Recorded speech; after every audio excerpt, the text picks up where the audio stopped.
మిత్రులు ఉత్తమ్ కుమార్ రెడ్డి గారు,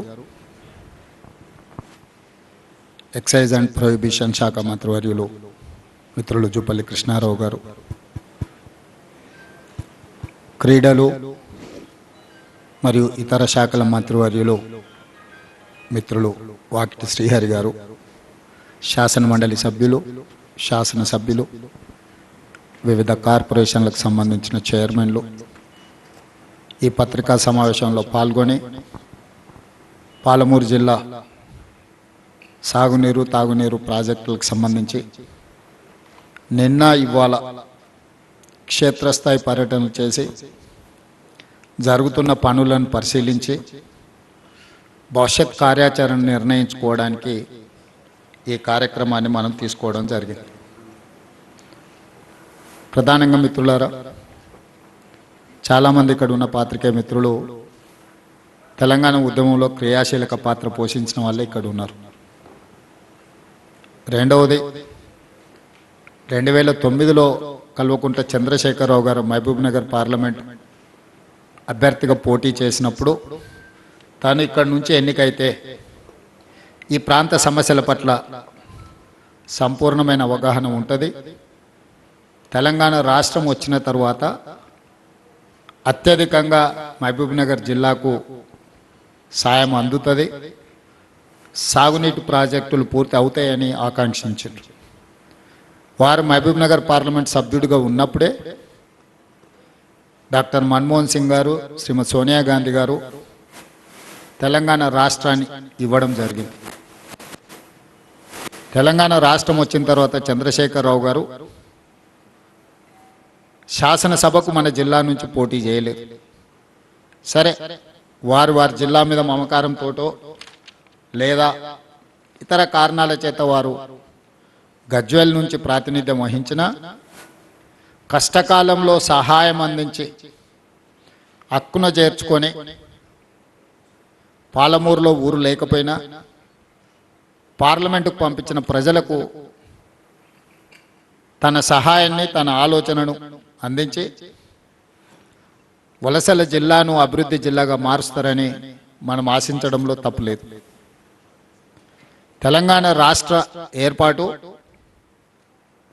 అత్యధిక నిర్లక్ష్యానికి లోనైన మహబూబ్ నగర్ జిల్లాకే ఆనాడు సాయం అందాల్సిన అవసరం ఉండే.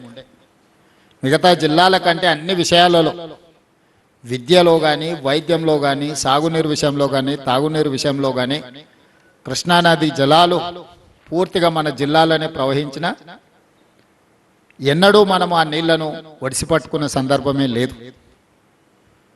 కాబట్టి ఈ ప్రజలు అందించిన సహాయాన్ని గుర్తుపెట్టుకొని చంద్రశేఖరరావు గారు తెలంగాణ రాష్ట్రానికి ముఖ్యమంత్రిగా బాధ్యత చేపట్టిన తర్వాత ప్రత్యేక కార్యాచరణతోని ఈ జిల్లా సాగునీటి ప్రాజెక్టులను పూర్తి చేస్తారని మేము అందరం ఆశించినాం. పదే డాక్టర్ చిన్నారెడ్డి గారి నుంచి మొదలు పెడితే మేము అందరం కూడా చాలా సందర్భాలలో చట్టసభలలో కానీ బహిరంగంగా కానీ వారిని ప్రశ్నించడం జరిగింది. వారిలో మార్పు రాలేదు, కానీ అబద్ధపు ప్రచారాలతోని ఈ జిల్లాని మభ్యపెట్టే ప్రయత్నం చేశారు ఇక్కడ ప్రజలు. స్థూలంగా 2-3 విషయాలతో చంద్రశేఖరరావు గారు 10 సంవత్సరాల పరిపాలనలో సాగునీటి ప్రాజెక్టుల కోసము 1,81,000 కోట్ల రూపాయలు పనుల మీద ఖర్చు పెట్టినరు. అందులో 1,00,000 కోట్ల రూపాయలు కేవలం కాళేశ్వరం ప్రాజెక్టుకు గోదావరి నది మీదనే ఖర్చు పెట్టడం జరిగింది. మిగతా డబ్బులు కొన్ని ప్రాజెక్టుల కోసం పాలమూరులో ఖర్చు పెట్టినా, ముఖ్యంగా పాలమూరు రంగారెడ్డి ఎత్తిపోతల పథకం అనేది అత్యంత కీలకమైన పథకం.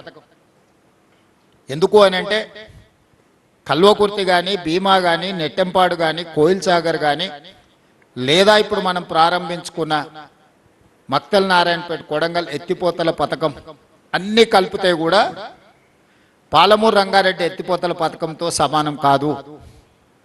ఒక్క పాలమూరు రంగారెడ్డి ఎత్తిపోతల పథకమే 90 టీఎంసీల నీళ్లు.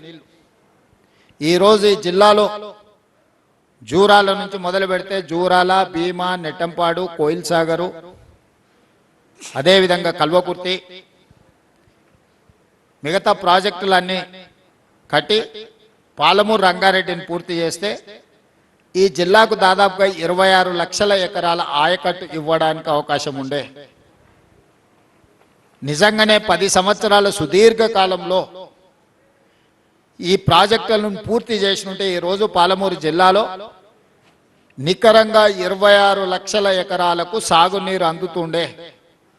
సాగునీరుతో పాటు పరిశ్రమల గురించి నేను చెప్పవలసిన అవసరం లేదు. 10 సంవత్సరాలలో ఒక్క పాలమూరు రంగారెడ్డి ఎత్తిపోతలకే 27,000 కోట్ల రూపాయలు ఆనాటి ప్రభుత్వం కల్వకుంట్ల చంద్రశేఖరరావు గారు ఖర్చు పెట్టారు. మీరు అడగొచ్చు, 27,000 కోట్ల రూపాయలు పెద్ద ఎత్తున ఖర్చు పెట్టిండు కదా, మంచి పనే చేసిండు. ఆ ఖర్చు పెట్టింది పంపులు, లిఫ్టులు. పంపులలో, లిఫ్టులలో ఖర్చు పెడితే కేసీఆర్ ఇంట్లో కనక వర్షం కురుస్తుంది కాబట్టి 27,000 కోట్లలో అధిక భాగము పంపులకు, లిఫ్టులకే ఇచ్చి పంపులు, లిఫ్టుల 1,000 కోట్ల రూపాయల కమిషన్లు కొల్లగొట్టి ఒక్క ఎకరా కూడా నీళ్ళు ఇవ్వకుండా ఎక్కడిదక్కడ వదిలేసిపోయిండు. భూసేకరణ కూడా చేయలేదు. ఏ ప్రాజెక్టు నిర్మించాలన్నా, ఏ ప్రాజెక్టును పూర్తి చేయాలన్నా మొట్టమొదట భూసేకరణ అనేది అవసరం. ఈనాటికి నాకు అధికారులు అందించిన సమాచారం మేరకు ఈ జిల్లాలో అన్ని ప్రాజెక్టులు పెండింగ్ ఉన్నాయి. కాంగ్రెస్ ప్రభుత్వమే అధికారంలో ఉన్నప్పుడు పూర్తి చేసిన జూరాల ప్రాజెక్టును వదిలేస్తే ఈ జిల్లాలో కల్వకుర్తి కానీ, భీమా కానీ, నెట్టంపాడు కానీ, కోయిల్ సాగర్ కానీ, ప్రారంభించుకున్న పాలమూరు రంగారెడ్డి ఎత్తిపోతలు కానీ, ఏ ప్రాజెక్టు తీసుకున్నా పనులు పూర్తి సంగతి దేవుడెరుకు. ప్రాజెక్టులు నిర్మించడానికి అవసరమైన భూసేకరణ కూడా జరగలేదు.